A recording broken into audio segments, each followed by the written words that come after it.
Well, time now for our Sheriff Sit Down, brought to you by our great friends at Our Community Credit Union. Mason County Sheriff Ryan Spurling, how are you doing? Good. How are you doing? Enjoying the summer? It is nice out here in the summer, and we know there's a large influx of people that show up in and around the county. How is the Mason County Sheriff's Department reacting and working through that? Yeah, you know, I've always heard it said, I haven't seen the actual numbers, but that our population triples in size during the summer. And I would estimate that's probably correct. I was just trying to make a left turn today, and it took forever to make a left turn because the constant stream of traffic. And again, as I've said before, there seems like there's been a lot of frustrated drivers out there too. So we got to make sure that we don't allow somebody else's driving to dictate our driving out of reaction to their poor driving. It always seems like that's the way it works out. You know, you get frustrated and then you make a silly move and then you get caught. So don't let somebody else's driving, if it's busy and crazy, dictate yours. Let's talk a little bit about the structure of the Mason County Sheriff's Office. I've seen you guys talk to the county commissioners about potentially trying to reposition and reframe some of the leadership positions, lieutenants and things like that. How's that going, and what's the story behind that? Yeah, we're trying to look to the future to see what is the best structure, because systematic changes will facilitate future growth. And if you don't have the systems in place or the structure in place, it makes it hard to grow. So one of the things we do is anticipating the growth of the county with the naval shipyard, putting in a new dry dock and bringing in a lot of people possibly to our community because Kitsap can't absorb all of that increase.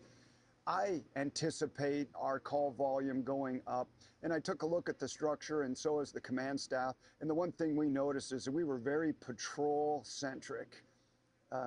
Basically, majority of our agency is under the patrol division. We have the rest, the big other chunk is under the corrections or the jail, and then we had a very small, only 11 people in our civil division.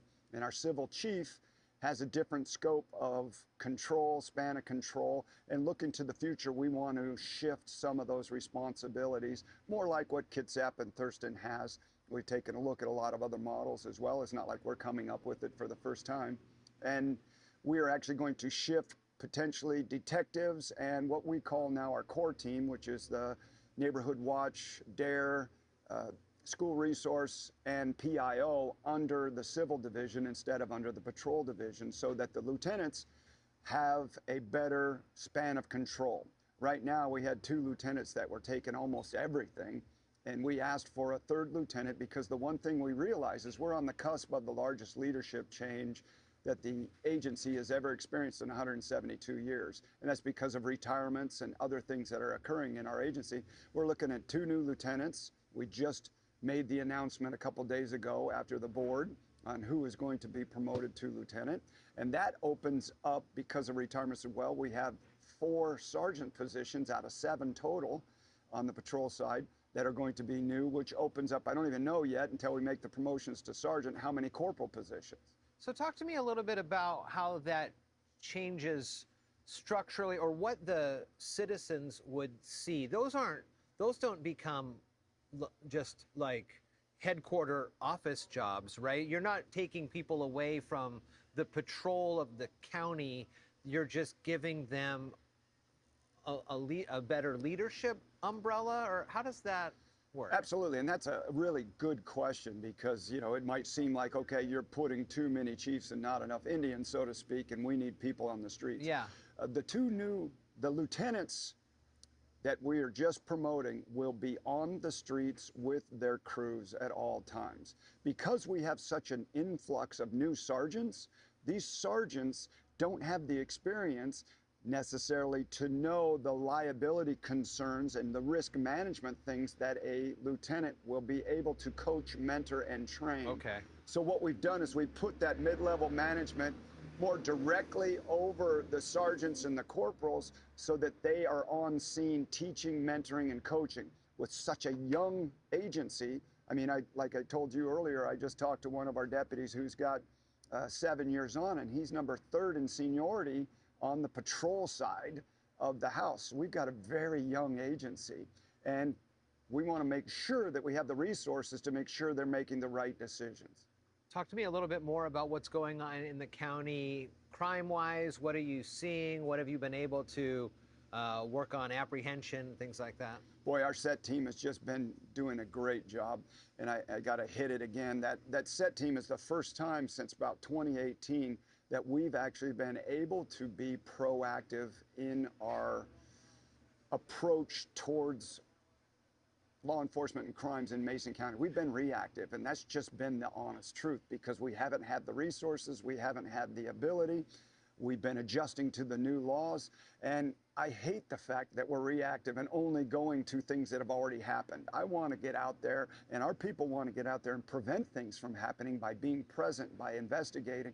And the detectives deal with the very big cases, the crimes against children, crimes against people, that take a tremendous amount of effort. And the patrol is responding to the 911 calls that we're at 25,000 a year, over 1,000 square miles. The set team has been able to come in as a bridge and say, this is an issue.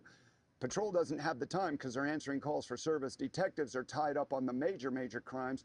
These guys can get those middle area and make key arrests that clear up a lot of crimes in the county. Talk to me a little bit about how, when you are working with folks and they are understood that Washington is one of the lowest in per capita law enforcement, Mason County is there in Washington, versus the opportunities for people to think of maybe this community turning into a police state. How do you square that with a conversation with someone? Boy, there's a lot of things I could cover with that question. I bet. That's right. First off, let me give some examples. Lake Cushman had a certain high crime rate at one point, along with Timber Lakes communities. Those two communities decided with their homeowners association to fund a half of a deputy position, which put a deputy in those neighborhoods every day. The crime in both of those communities went down by 50% within a year. Wow. I mean, presence makes a difference. Seeing law enforcement, knowing they're in the area, it will often push crime to areas where they're less visible, less presence. So you talk about police state. I got to go back to 1829, Sir Robert Peel, the Peelian Principles of Law Enforcement.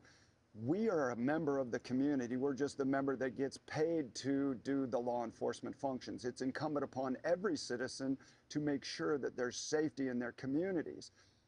It's up to the citizens as to how many they want to prioritize, and up to local government on the priorities of government and what services does government need to provide to the citizens. And that's the balance that you always have within government.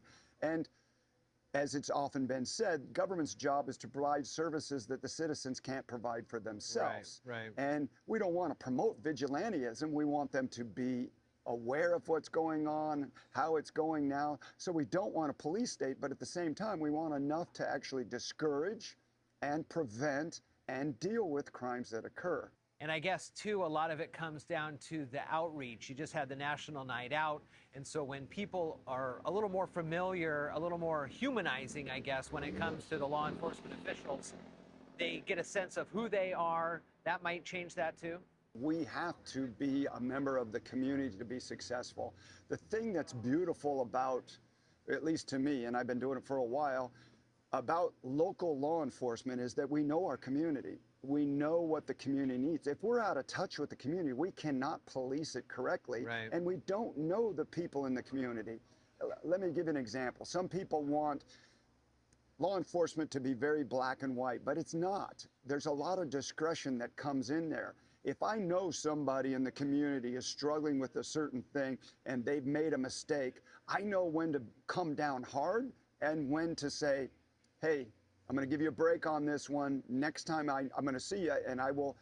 And you get the response, because it's the least amount of enforcement to gain compliance is what we should be doing.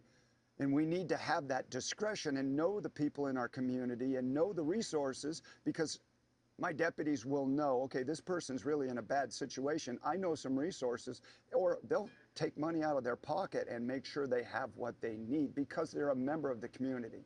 Now, the difference between military and law enforcement is military's not from the community that they like if it's martial Right, law or sure. something like that. If you send the military in, they don't know the community, they don't care about the personalities necessarily because they haven't invested in it. Law enforcement, if I am really rude to somebody, that'll come back on me if I'm part of the community. If I am unfair and not doing the right thing as a law enforcement officer, that comes back and that gets out in the community. And that's an accountability piece that's super important for local law enforcement. Well, you got a lot of folks inside waiting to hear from you as well, so I'll let you to it. The Sheriff Sit Down, presented by our great friends at Our Community Credit Union with Mason County Sheriff Ryan Spurling.